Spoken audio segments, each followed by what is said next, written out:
السلام عليكم ورحمة الله وبركاته.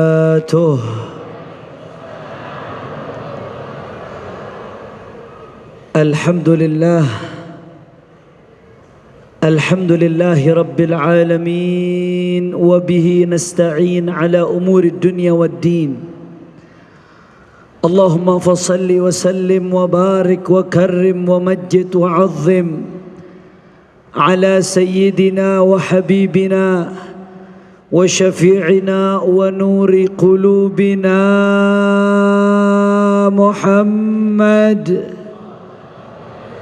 ونور قلوبنا محمد الفاتح لما أغلق والخاتم لما سبق ناصر الحق بالحق والهادي إلى الصراط المستقيم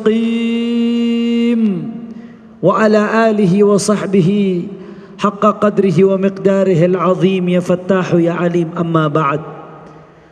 Para alim ulama, para habaib, para asatid, para kiai, para sesepuh, para ajangan, para tokoh masyarakat, wabil khusus almarhum keluarga besar al-murabbi Kiai Haji Arifin Ilham rahimahullahu rahmatal abrar. Mudah-mudahan keluarga beliau selalu diberikan kekuatan oleh Allah Subhanahu wa taala di dalam melanjutkan syiar dakwah ini. Amin ya rabbal. Tidak lupa pula salam penghormatan kita sampaikan kepada guru kita Kiai Haji Abdus Syukur. Begitu pula Habiban al-Mahbub, saudara saya Al-Habib Mahdi bin Hamzah As-Saggaf. Hadir juga bersama kita Kiai Haji Nur Sasi. Semuanya para habaib, kiai, asatid, serta putra-putra dan keluarga besar Ustadz Arifin Ilham yang tidak dapat saya sebutkan satu persatu tanpa mengurangi rasa hormat saya kepada beliau semua. Kita doakan mudah-mudahan habaib, ulama, asatid, kiai kita Allah panjangkan umurnya, Allah sehatkan badannya, Allah lapangkan rezekinya, Allah gabul hajat-hajatnya. Amin ya rabbal. Dan salam penghormatan yang paling istimewa saya hadiahkan kepada hadirin hadirat, muslimin muslimat, mukminin mukminat, jamaah zikir tabligh akbar bulanan Majelis Az-Zikra yang hadir pada pagi hari ini atau yang menyaksikan dari rumah. Semua kita minta kepada Allah angkat tangannya. Mudah-mudahan tidaklah kita keluar dari tempat ini kecuali semua dosa kita diampuni oleh Allah. Yang sakit Allah angkat penyakitnya, Allah sehatkan badannya. Semua yang hadir dilapangkan rezekinya. Semua doa-doa kita tadi diijabah oleh Allah. Amin ya rabbal. Ahibba'il kiram, tidak panjang lebar karena sudah jam 10 saudara.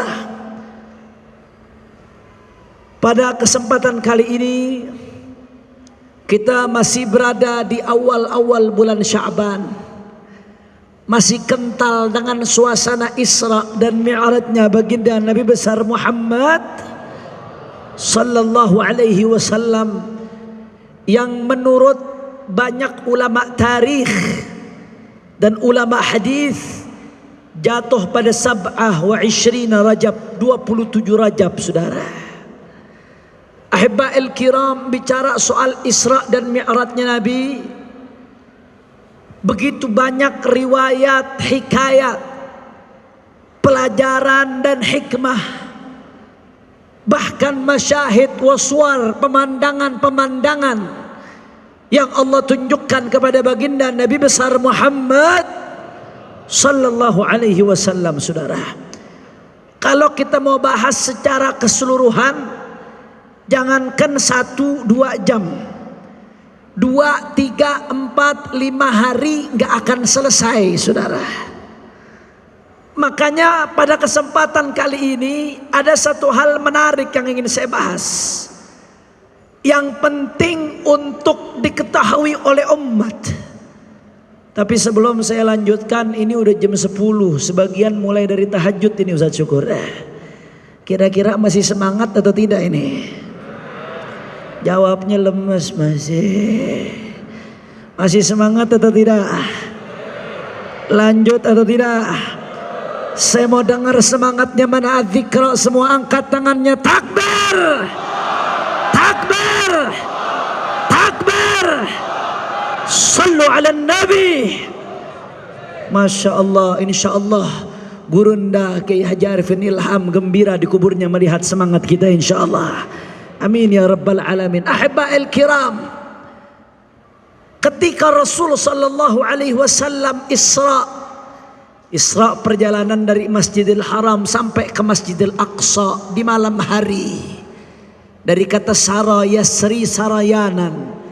Kalau dalam ilmu sharaf ditambahkan hamzatut ta'diyah menjadi asra yusri isra'an. Artinya memperjalankan di malam hari. Siapa yang memperjalankan? Allah. Siapa yang diperjalankan? Nabi besar Muhammad. Dari mana perjalanannya? Dari Masjidil Haram sampai ke Masjidil Aqsa. Itu namanya Isra. Dimensinya masih dimensi bumi. Dari satu titik ke titik lainnya sama-sama bumi masih saudara. Tapi begitu Mi'raj, bukan lagi horizontal tapi vertikal, menembus dimensi bumi, masuk ke langit pertama, kedua, ketiga, terus sampai langit ketujuh, sampai ke Sidratul Muntaha. Sebagaimana yang disebutkan dalam hadis sahih panjang dalam sahihnya Al-Imam Al-Bukhari radhiyallahu taala anhu wa arda. Bahkan dalam keyakinan Ahlus Sunnah wal Jamaah sampai bertemu dengan Allah Subhanahu wa taala. Bertemunya bagaimana? Jangan tanya bertemunya bagaimana. Allah munazzahun 'anil kaif. Enggak usah tanya bagaimana kalau sudah Allah. Karena Allah laisa kamitslihi syai', tidak sama dengan makhluk. Ada informasinya, amanna billah wa bima jaa 'anillah ala muradillah. Amanna bi Rasulillah wa bima jaa an Rasulillah ala muradi Rasulillah.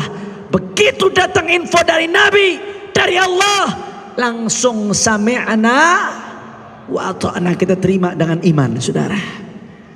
Singkat cerita, ketika Rasulullah sampai ke langit pertama, Rasul sallallahu alaihi wasallam dibawa oleh malaikat Jibril. Malaikat yang menjaga langit pertama nanya ke malaikat Jibril, siapa yang datang bersamamu? Kata malaikat Jibril, Rasulullah Muhammad. Apakah sudah diutus? Ya, sudah diutus, kata malaikat Jibril. Ni'mal maji'u ja', ni'mal maji'u ja'. Genggap gempita langit pertama, para malaikat menyambut Rasulullah. Bahkan Nabi Allah Adam alaihissalam mengatakan marhaban bil ibni salih wal khalifatus salih. Selamat datang duhai anakku yang saleh dan penerusku yang saleh, saudara.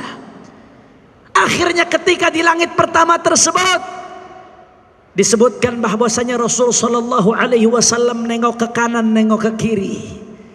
Setiap Rasulullah nengok ke kanan, Rasulullah melihat ada ruh yang begitu harum, semerbak wangi dan terang benderang, saudara.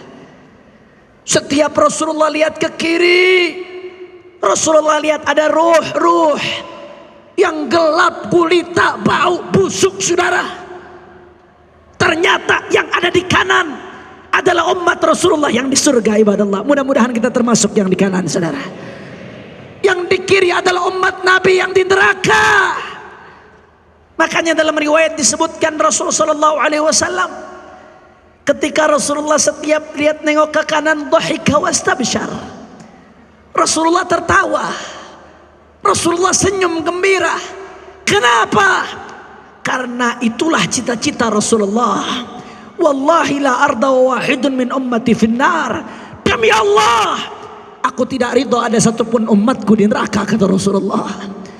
Makanya gembira luar biasa Rasulullah ketika lihat surga ada umatnya. Tapi sebaliknya ketika Nabi lihat kiri, hazina wa baka, Nabi menangis. Nabi menangis sedih luar biasa. Kenapa? Karena tidak ada yang lebih menyakitkan Nabi daripada ketika ada umatnya di neraka, saudara. Na'udzubillah min dalik. Singkat cerita, ketika Rasulullah lihat ke kiri, ada beberapa hal yang dinampakkan oleh Allah untuk nabinya. Di antara sekian hal yang dinampakkan, saya mau bahas satu saja di sini, saudara. Abu Ya Sayyid Muhammad ibn Alawi al-Maliki, guru daripada guru-guru kami, al-muhaddith. Beliau punya kitab judulnya Al-Anwar Al-Bahiyah fi Isra'i wa Mi'raji Khairil Bariyah. Di situ beliau sebutkan ketika Nabi nengok ke kiri, Allah tunjukkan beberapa pemandangan. Di antara pemandangan yang ditunjukkan kepada Nabi, pada saat itu Rasulullah maju sedikit. Rasulullah lihat, faida bi akhwinatin 'alaiha lahmun musyarrahun lam yakrabu ahad. Ada satu wadah makanan, nampan sebutlah. Di atasnya ada daging yang sudah dipotong-potong, lezat, nikmat, siap saji, tapi tidak ada satupun yang mendekat, saudara. Sebaliknya, di sampingnya ada satu nampan lain, di atasnya ada daging yang busuk, bau, rusak, tapi justru diperebutkan. Justru rame-rame berebut daging tersebut. Saya mau tanya, jawab adzikra yang kompak. Yang seperti ini fenomena normal atau tidak? Wajar atau tidak? Orang kalau normal pasti milih daging yang enak dari yang busuk, betul? Gak wajar, saudara. Bahkan dalam riwayat lain disebutkan ada nampan berisi makanan yang lezat, di sekitarnya ada bangkai-bangkai, nampan diabaikan, bangkai diperebutkan, saudara. Berebut dia makan bangkai. Rasulullah heran, ini gak wajar, aneh. Akhirnya Rasulullah tanya kepada malaikat Jibril, man haula ya Jibril? Siapa mereka wahai Jibril? Siapa itu mereka berbondong-bondong memperebutkan daging busuk, daging yang nikmat lezat dibiarkan, tidak dimakan? Siapa kelompok mana mereka ini wahai Jibril? Apa kata malaikat Jibril? Ya Rasulullah, haula min ummatika ya'tuna al-haram wa yatrukuna al-halal. Ya Rasulullah, mereka adalah sekelompok dari umatmu ya Rasulullah. Apa yang mereka lakukan? Yatrukuna al-halal wa ya'tuna al-haram. Allah udah kasih yang halal, tapi yang halal malah ditinggalkan. Rame-rame berbondong-bondong ngambil yang haram, saudara. Saya mau tanya, yang model begini banyak atau tidak? Kurang kompak, kurang semangat, banyak atau tidak? Banyak atau tidak? Saya kasih contoh Pak Bu, sederhana aja, kadang kita nggak sadar. Saya dengar dari Ustadz Syukur katanya ibu-ibu lebih banyak dari bapak-bapak, betul? Coba ibu-ibu jawab yang kompak, Bu. Bu, Bu, sehat Bu? Alhamdulillah. Jawab yang kompak, Bu. Bu, nikah halal atau haram? Kalau nikah lagi lemes jawabnya Ustaz. Ini nggak fair, bukan muridnya Ustaz Arifin ini. Jawab yang kompak semuanya, nikah halal atau haram? Halal atau haram? Pacaran halal atau haram? Halal atau haram? Tapi banyak nggak yang milih nikah dari pacaran? Banyak nggak? Maaf terbalik, yang milih pacaran dari nikah? Jawab yang kompak, banyak atau tidak? Banyak atau tidak? Persis yang digambarkan Nabi, saudara. Ya'tunal haram wa yatrukunal halal. dia tinggalkan yang halal, dia ambil yang haram. Padahal Allah udah kasih jalannya yang halal, mudah, sederhana, gampang, saudara. Betul apa betul? Maaf, kadang-kadang saya kesel, saudara. Kadang-kadang mohon maaf, di lingkungan majelis, di lingkungan pesantren, mohon maaf, kadang-kadang ada kebiadaban yang dibalut dengan kesolehan. Mohon maaf, saudara. Kelihatannya soleh, manggilnya akhi ukhti. Assalamualaikum akhi. Nanya lewat inbox Facebook. Waalaikumsalam ukhti. Ukhti nanya balik, akhi lagi ngapain? Lagi tahajud ukhti. Dah. Tahajud jawab pesen cewek ya. Doraemon. Hati-hati bu, hati-hati. Awalnya mulainya dari situ. Habis itu minta nomor WA ukhti supaya ta'aruf lebih dekat. Bolehkah aku minta nomor WA? Habis itu maaf ukhti, nggak sengaja kepencet video call. Terus ngerembet muqaddimatuz zina, permulaan zina, dari hal kecil ujung-ujungnya zina, saudara. Betul apa betul? Tapi kadang-kadang yang saya lebih enak lagi, pacaran manggilnya Abi Umi. Pacaran manggil Abi Umi, begitu putus jadi janda. Masya Allah, kira-kira jelas atau tidak? Hati-hati saudara. Yang seperti ini yatrukunal halal wa ya'tunal haram. Dia tinggalkan yang halal, dia ambil yang haram. Na'udzubillah min dalik. Apalagi mohon maaf saudara, introspeksi diri masing-masing. Berapa banyak suami-suami yang Allah sudah kasih istri yang halalan, thayyiban, mubarakan. Istri yang baik, halal, thayyib, tapi masih lebih senang lihat gambar-gambar perempuan terbuka di handphonenya, saudara. Banyak atau tidak? Yang jawab banyak ibu-ibu saat. Hati-hati, Allah sudah kasih yang halal, kau lebih memilih nikmati yang haram. Itu hawa nafsu. Itu yang disebutkan oleh Nabi. Bahkan berapa banyak zaman sekarang ibu-ibu dengan mudahnya dipesan meladeni pria-pria yang bukan suaminya padahal punya suami. Na'udzubillah. Jangan sampai termasuk yang disabdakan oleh Nabi, yatrukunal halal wa ya'tunal haram. Dia tinggalkan yang halal kemudian dia ambil yang haram. Na'udzubillah min. Maka hukumannya apa kata Rasulullah? Di neraka sambil makan bangkai, saudara. Itu contoh pertama. Ini kira-kira masih semangat apa tidak nih? Udah jam 10 lebih. Terus lanjut. Betul. Saya mau dengar takbirnya, dzikra semua takbir. Sallu ala nabi. Allahumma salli wa sallim barik alaih. Saudara, saya kasih contoh lagi sederhana yang gampang. Contoh lagi sederhana yang gampang. Pejabat. Nah, begitu saya mulai kata-kata pejabat, pengurus sudah mulai ada yang deg-degan nih. Pejabat, taruhlah bupati, saya nggak sebut nama pejabat yang mana aja. Bupati, wali kota, gubernur, menteri, sampai presiden dan seterusnya, semua pejabat. Kalau dia kerja benar, dapat gaji, gajinya halal atau tidak? Halal, halalan, thayyiban, mubarakan. Di fikih pun dibahas bagaimana para ummal, pejabat negara itu dapat harta, dapat gaji dari Baitul Mal. Itu sesuatu yang halal, saudara, dia berhak atas itu. Tapi faktanya meskipun pejabat makin tinggi jabatannya, makin besar gajinya, makin banyak tunjangannya, tapi pejabat yang korupsi banyak atau tidak?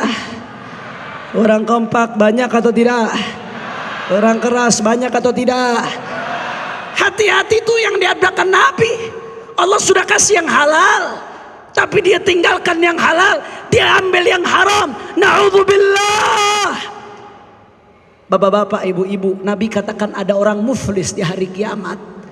Bukan yang gak punya dirham, yang gak punya dinar, tapi muflis di hari kiamat yang dia sudah menzalimi fulan, Dia sudah mencaci fulan, memaki fulan, merampas harta fulan, memukul fulan, maka diambil dari pahalanya diberikan kepada orang yang dizalimi. Kalau pahalanya sudah habis, dosa orang yang dizalimi diberikan kepada yang menzalimi. Saudara, itu kalau perorangan, saudara. Itu kalau person to person saja seperti itu. Person to person saja. Kalau Anda nggak bisa jaga diri Anda, nggak bisa jaga lisan Anda, nggak bisa jaga tangan Anda, zikir Anda bangkrut, sedekah Anda bangkrut, muflis. Itu kalau person to person. Lantas bagaimana kalau merampas uang rakyat, ratusan ribu rakyat, jutaan rakyat? Bagaimana dia bertanggung-jawabkan di hadapan Allah Subhanahu wa taala, saudara? Bagaimana dia bertanggungjawabkan di hadapan Allah? Di dunia Anda boleh gagah, dikawal, hebat, dihormati, berdasi, berjas, tapi di akhirat Anda hina, dina, makan bangkai, ya saudara. Na'udzubillah min dzalik. Kira-kira sampai sini jelas atau tidak? Jelas atau tidak? Hati-hati, saudara. Oleh karena itu ya ikhwan, Nabi tidaklah menceritakan ini kecuali supaya kita hindari, jadi pelajaran buat kita. Araftu syarr la lisyarr walakin litawaqqih wa man lam ya'rif syarra minal khair waqa' fih. Aku mengetahui kebaikan dari keburukan bukan untuk melakukan keburukan. Aku mengetahui buruk bukan untuk melakukan buruk, tapi untuk menghindari keburukan, saudara. Apa yang disampaikan oleh Nabi tadi, sekelompok orang manusia di neraka makan bangkai sesuatu yang buruk, ibadallah. Maka kewajiban kita untuk menghindari, jangan sampai mengambil yang haram, meninggalkan yang halal. Maka selain dengan meningkatkan takwa, memantapkan muraqabatillah dengan zikir, dengan terus menghadirkan Allah, maka selain itu yang paling penting, saudara, adalah at-tafaqquh fid din. Kamu mau tinggalkan yang haram, kamu mau lakukan yang halal, kamu harus kenal mana yang haram, mana yang halal. Makanya Rasulullah mengatakan, man yuridillahu bihi khairan yufaqihu fid din. Kalau Allah menginginkan kebaikan untuk seseorang, Allah berikan pemahaman dia terhadap ilmu agama. Karena tanpa ilmu agama buta. Al-Imam Al-Ghazali mengatakan, di satu zaman ini nanti la yanju minhu illa man ahyallahu qalbahu bil ilm. Tidak selamat kecuali orang yang Allah hidupkan hatinya dengan ilmu, saudara. Bukan sekedar suratul ilmi, bukan sekedar gambarannya ilmu. Kalau teori saja, materinya saja, orang orientalis, orang barat kafir sekalipun banyak yang hafal Quran, banyak yang hafal hadis, tapi tidak dapat hidayah. Kenapa? Karena dia hanya dapat suratul ilmi, hanya dapat materinya ilmu, gambarannya ilmu, saudara. Dia nggak dapat cahayanya ilmu. Yang harus kita dapatkan kalau mau selamat, cahayanya ilmu yang diambil dari para ulama, dari para habaib, dari para kiai yang istiqamah, yang perkataannya sesuai dengan perbuatannya, yang wara' dijaga makanannya, yang mengatakan hak itu hak, yang batil itu batil, yang lurus di atas tariqah ahlus sunnah wal jamaah, saudara. Ini yang menyelamatkan kita di hadapan Allah kelak nanti, saudara. Tanpa ini kita tidak akan tahu halal dan haram. Makanya saya selalu sampaikan di berbagai tempat, saya senang kalau tabligh akbar ramai, bagus, siarkan, saudara. Tapi demi Allah, saya jauh lebih senang kalau majelis taklim yang ramai, saudara. Tabligh akbar bagus, di situ kita diajak bersilaturahmi, menggalang solidaritas umat. Di situ dibangkitkan semangat kita. Tapi jangan lupa, saudara, kita punya kebutuhan yang lebih besar, bimbingan ilmu yang terus menerus. Tabligh akbar bagus, tapi kita butuh ilmunya wudu, nggak ada di tabligh akbar, saudara. Kita butuh ilmunya sholat, nggak ada di tabligh akbar. Kita butuh ilmunya ibadah, Kita butuh ilmunya bermuamalah, bagaimana dagang yang benar supaya uang yang masuk ke perut kita dan anak kita halal. Kita butuh ilmu yang benar bagaimana membangun rumah tangga yang baik. Itu adanya di majelis ilmu. Makanya jangan jauh-jauh. Kalau Anda mau selamat, jangan jauh-jauh dari majelis ilmu, saudara. Dekati para ulama, dekati para habaib, dekati para kiai. Saya ingat dari zaman almarhum Al-Murabbi Kiai Haji Arifin Ilham, setiap subuh ada majelis ilmu, betul Ustaz? Sampai sekarang masih ada. Sampai detik ini masih ada, saudara. Kalau Anda mau selamat, jangan hanya sebulan sekali. Makan saja sehari 3 kali. Berarti kita juga butuh makan, nggak cukup sebulan sekali, saudara. Hadiri majelis ilmu, istiqamahkan. Kalau bisa tiap hari, tiap hari. Kalau bisa seminggu 2 kali, seminggu 2 kali. Kalau nggak bisa, minimal seminggu sekali. Kalau tidak bisa seminggu sekali, bohong, dusta, saudara. Kenapa saya katakan dusta? Waktu untuk TV masih ada, waktu untuk handphone masih ada, waktu untuk duduk bersama teman masih ada. Kok tahu-tahu giliran ilmu nggak ada? Bohong. Kira-kira sampai sini jelas atau tidak? Jelas atau tidak? Kalau begitu jawab yang kompak. Siap kita ramaikan majelis ilmu. Kurang keras, siap ramaikan majelis ilmu. Siap lanjutkan cita-cita Murabbi kita. Siap untuk mengenal halal dan haram. Takbir. Sallu ala Nabi. Yang terakhir, saudara, saya tahu udah banyak yang nunggu kapan nih Habib bicara soal azan ini. Lanjut jangan. Lanjut jangan. Dusia. Gerah. Masih semangat? Yakin? Betul? Allahumma shalli ala Muhammad. Saudara, sedikit informasi perjuangan. Hari Jumat yang lalu kami menggunakan hak konstitusi kami untuk menyampaikan, mengemukakan pendapat atau berdemonstrasi di depan Kementerian Agama Republik Indonesia. Kalau bahasa konstitusinya hak menyampaikan pendapat, hak berbicara, hak menyampaikan pendapat. Kalau bahasa fikih, bahasa syariatnya amar ma'ruf nahi munkar. Saudara, secara garis besar ada 2 poin yang kami soroti, saudara. Yang pertama, soal surat edaran Kementerian Agama tentang penggunaan speaker masjid dan musola. Saudara, yang pertama terkait azan. Silakan Anda baca surat edarannya yang lengkap. Anda baca. Jangan baca sepotong-sepotong. Betul, memang tidak ada larangan untuk azan. Nggak ada, saudara, larangan azan. Nggak ada larangan untuk berzikir menggunakan pengeras suara. Nggak ada. Tapi di dalam surat edaran tersebut, yang pertama ada pembatasan volume speaker untuk azan. Ada pembatasan, saudara. Saya setuju bahwasanya adzan ada adabnya, adzan ada akhlaknya, adzan ada tata caranya, adzan ada hukum-hukumnya. Usahakan yang adzan suaranya yang indah agar nikmat didengarkannya, dalam keadaan suci dan lain sebagainya. Tapi jangan lupa salah satu syiar yang paling penting yang berkaitan dengan adzan sesuai dengan artinya. Adzan, adzana yu'adzinu. Orang yang adzan disebut muadzin. Artinya mengumumkan, pengumuman tentang masuknya waktu sholat.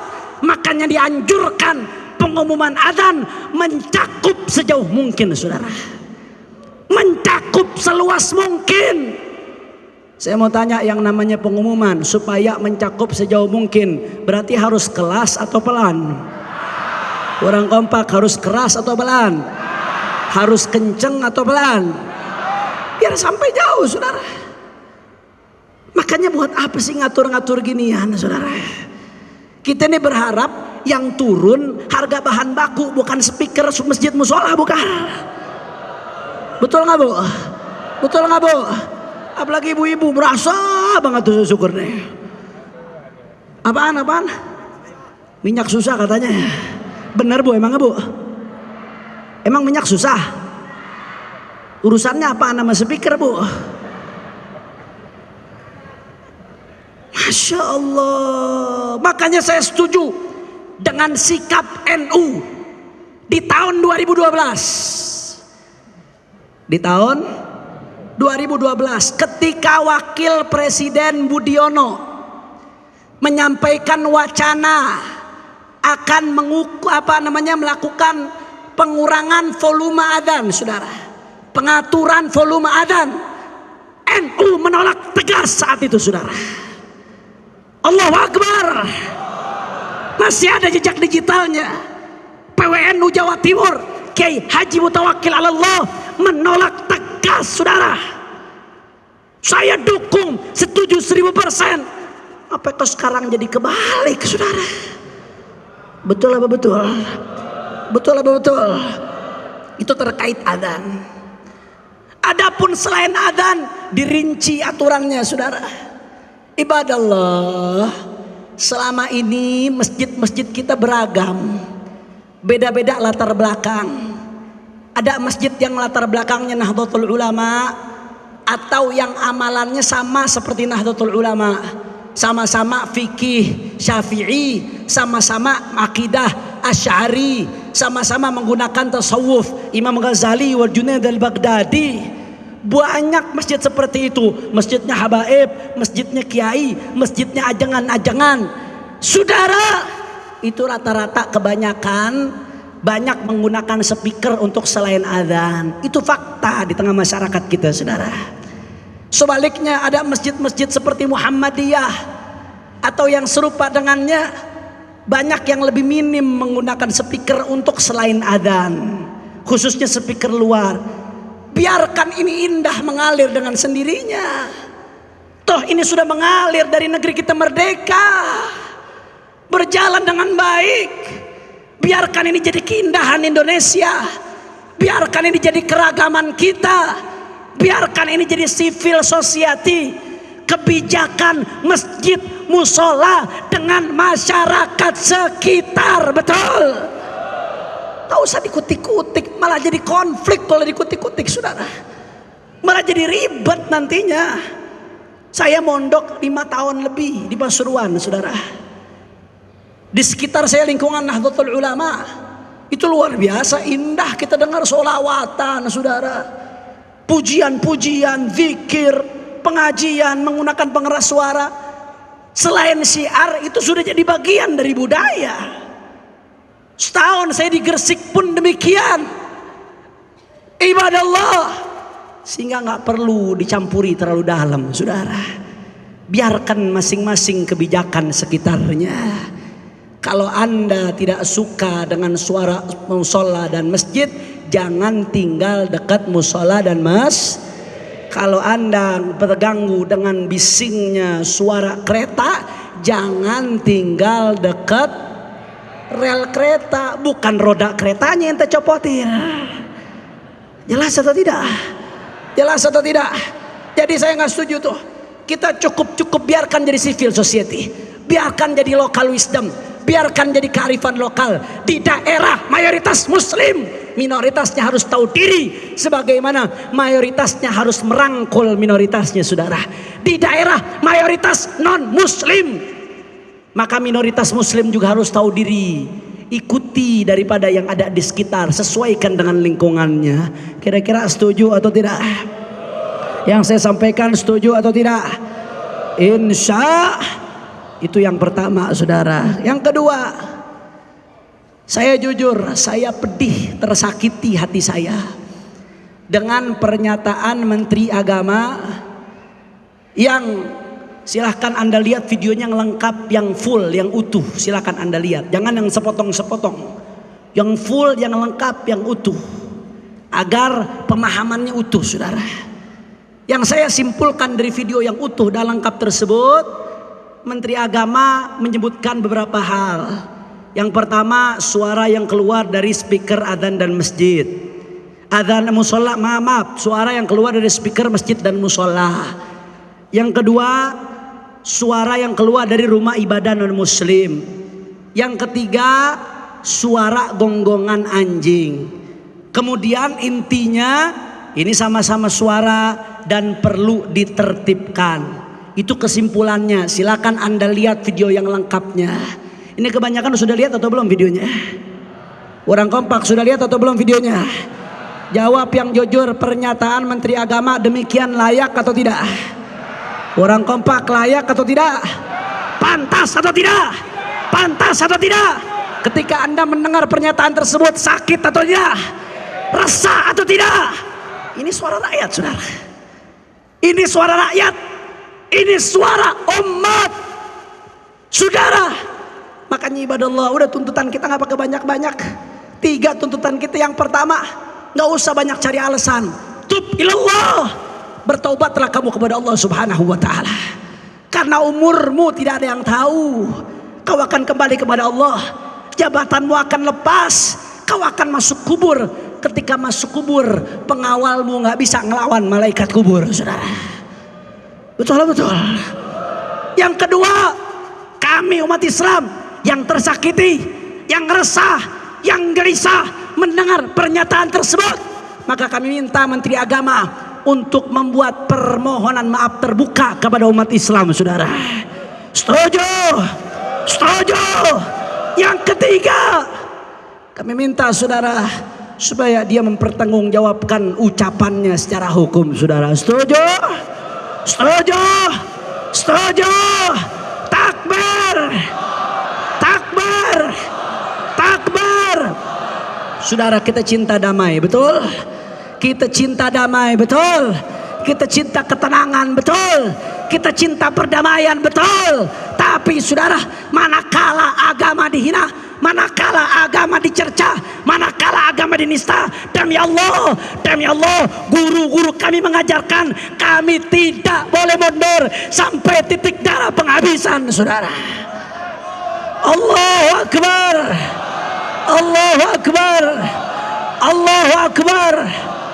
Sallu ala Nabi. Makanya di Indonesia ini, apapun yang terjadi, saudara, ada apapun terkait dengan agama, kami akan terus berjuang dengan cara-cara yang dibenarkan oleh hukum, dengan cara-cara yang dibenarkan oleh konstitusi, insya. Dan terakhir, saudara, doakan. Sekitar hampir 2 bulan lalu, saya 1,5 bulan lalu kurang lebih, saya baru saja keluar dari penjara pesantren Bareskrim Mabes Polri. Saya hampir setahun di sana, setahun kurang sekian belas hari, karena saya divonis setahun dalam kasus RS Umi, kasus baik-baik saja. Panjang lah kalau diceritain, silakan baca tuntutan dan vonisnya. Saya nggak bisa ceritain. Intinya saya dikenakan Undang-Undang Nomor 1 Pasal 14-15 tahun 1946. Jadi yang ceramah di hadapan Anda saat ini adalah napi, narapidana. Status saya napi, nyesal kagak nih undang napi adzikron? Hah? Bu, nyesal nggak bu napi yang ceramah di sini, Bu? Alhamdulillah. Penjara nggak boleh jadi cita-cita. Tapi kalau itu jadi resiko perjuangan, apa boleh buat, saudara, betul? Mudah-mudahan para ulama kita dijaga oleh Allah Subhanahu Wa Taala. Amin ya Rabbal Alamin. Hampir setahun saya sekamar dengan Sayyidil Walid Al-Habib Muhammad Rizik bin Hussein bin Syihab. Panjang kalau kita mau ceritakan di dalam, saudara. Tapi intinya saya katakan dimanapun saya ceramah, saya ini keluar antara senang dan sedih. Senang karena tabiat basyariyah, tabiat manusia. Yang namanya manusia pengen bebas, pengen menghirup udara bebas, saudara. Senang karena bisa bertemu sanak famili. Senang karena bisa berkumpul dengan Anda semua. Alhamdulillah. Tapi di sisi lain saya sedih, Bu. Karena separuh hati saya yang pernah ceramah di mimbar yang mulia ini, saudara, beliau masih di dalam, saudara. Itu imam besar kita Sayyidil Walid Al-Habib Muhammad Rizik bin Hussein bin Syihab. Saya mau tanya, ini warga Indonesia semua, betul? Yang hadir di sini rakyat Indonesia, betul? Saya mau minta pendapat rakyat. Habib Rizik di penjara pantas atau tidak? Orang kompak pantas atau tidak? Layak atau tidak? Beliau di penjara layak atau tidak? Saya mau tanya, beliau bagi negeri ini penjahat atau pahlawan? Penjahat atau pahlawan? Penjahat atau pahlawan? Beliau berjasa atau berdosa? Berjasa atau berdosa? Masya Allah, saudara, saya tahu beliau. Murabbi Kiai Haji Arifin Ilham tahu betul siapa beliau, saudara. Beliau nggak ngarep jabatan, nggak. Sedikit pun di hatinya nggak ada tuh target buat beliau mendapatkan jabatan buat dirinya, saudara, nggak ada. Saya tahu betul beliau, saudara. Nggak ngarep harta. Kalau mau harta udah kaya dari dulu, saudara. Udah ancang-ancang kaki, nggak perlu capek-capek di penjara. Nggak, beliau nggak ngarep popularitas, nama baik, nggak. Yang beliau perjuangkan bagaimana akhlak kita baik. Anak bangsa diselamatkan dari minuman keras, dari prostitusi, dari pelacuran, dari aliran sesat, dari LGBT, dari penistaan agama. Itu yang beliau perjuangkan, saudara. Makanya ibadah Allah, beliau masih di dalam. Kita semua yang ada di luar, kewajiban kita yang pertama doa, mudah-mudahan beliau dijaga oleh Allah, diberikan kemenangan oleh Allah, segera bebas dan kembali ke tengah-tengah kita. Dan yang kedua, kita doakan, saudara, kita doakan mudah-mudahan perjuangan ini dimenangkan oleh Allah. Mudah-mudahan Allah kasih istiqamah kita semua, istiqamah untuk menyuarakan yang hak itu hak, yang batil itu batil. Amin ya Rabbal. Makanya terakhir sebagai penutup, saya mau ajak semua kita sama-sama baca sholawat Badar dengan niat mudah-mudahan berkat Rasulullah dan Ahlul Badar, mudah-mudahan yang punya hajat Allah kabul hajatnya. Mudah-mudahan adzikra selalu dalam lindungan Allah Subhanahu wa taala. Dan mudah-mudahan imam besar kita dibebaskan oleh Allah Subhanahu wa taala. Yang sakit di sini Allah angkat penyakitnya. Allah berkahi Sya'ban kita sampai ke bulan Ramadan mendapatkan Lailatul Qadar. Amin ya Rabbal. Ayo sama-sama semuanya, semua kita baca sholawat Badar. Goncangkan sentul dengan sholawat. Salatullah salam.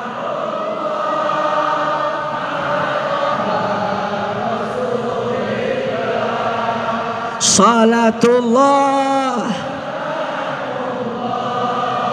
ala Yasin. Kurang kompak. Salatullah ala Tuhan Rasulillah. Salatullah salam ya Rabb ala Yasin.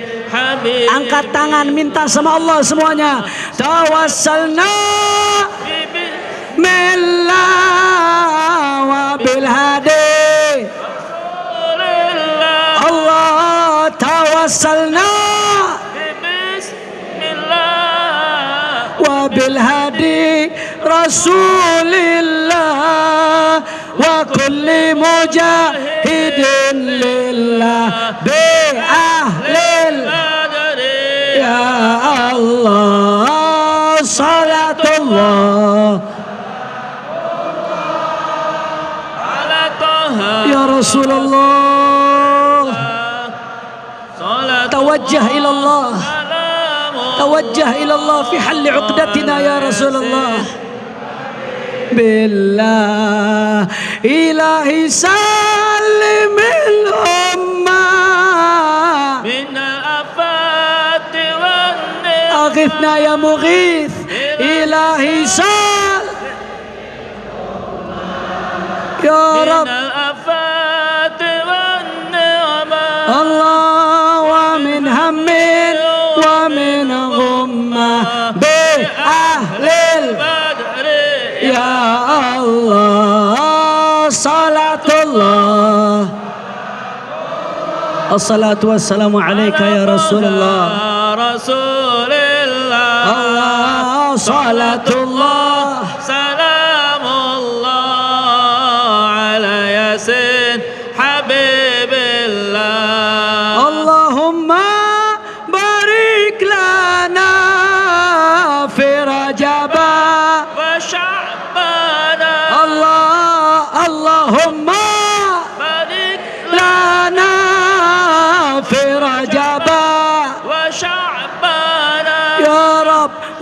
بلغنا رمضان بأهل يا الله صلاة الله على طه رسول الله صلاة الله سلام الله على ياسين حبيب الله. Semua zikir angkat tangannya, takbir, Allahu Akbar, takbir, Allahu Akbar, takbir. Allahu Akbar. Sallu ala nabi. Allahumma salli alaihi. Ini saja yang saya sampaikan. Mudah-mudahan yang saya sampaikan ini bisa bermanfaat. Terakhir kita bacakan Fatihah untuk almarhum Al-Ustadz Kiai Al-Haj Al-Murabbi Arifin Muhammad Arifin Ilham. Ala anna Allah yaghfir lahu wa yarhamhu wa yu'li darajatihi fil jannah wa yataghasyahu birrahmah wal maghfirah. Begitu pula untuk ananda beliau Akhina Amar. Mudah-mudahan Allah jadikan kuburnya raudhah min riyadhil jannah. Dan beserta majlis adzikra mudah-mudahan selalu dalam lindungan Allah Subhanahu wa taala. Ala hadhihi niyyah wa li kulli niyatin salihah wa ala mana wa aslafuna salihun wa ila hadratin nabi bisirril Fatihah. A'udzu billahi minasyaitonir rajim. Bismillahirrahmanirrahim. Alhamdulillah rabbil alamin arrahmanir rahim maliki yaumiddin iyyaka na'budu wa iyyaka nasta'in ihdinas siratal mustaqim siratal ladzina an'amta 'alaihim ghairil maghdubi 'alaihim waladdallin amin.